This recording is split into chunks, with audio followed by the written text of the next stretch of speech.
Au niveau de la 3D, en fait, tu vas avoir une touche sur ta télécommande qui s'appelle 3D. Si tu appuies dessus, en fait, il va te proposer dans le premier menu, à savoir mettre tes lunettes.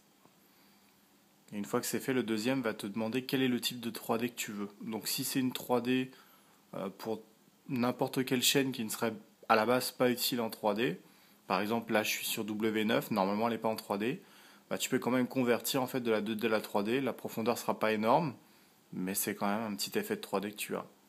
Et les deux autres solutions qui sont proposées, qui sont les images côte à côte et les images superposées, c'est dans le cas où tu utilises le Blu-ray.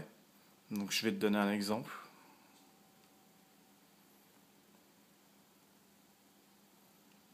En fait, si tu l'as en Blu-ray ou si tu les télécharges, tu vas avoir des vidéos sous forme 3D en fait, qui vont être un petit peu bizarres quand tu les regardes normalement.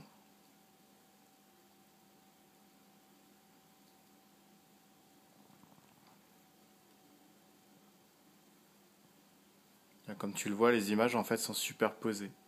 Et si jamais j'active la 3D et que je vais sur l'image superposée,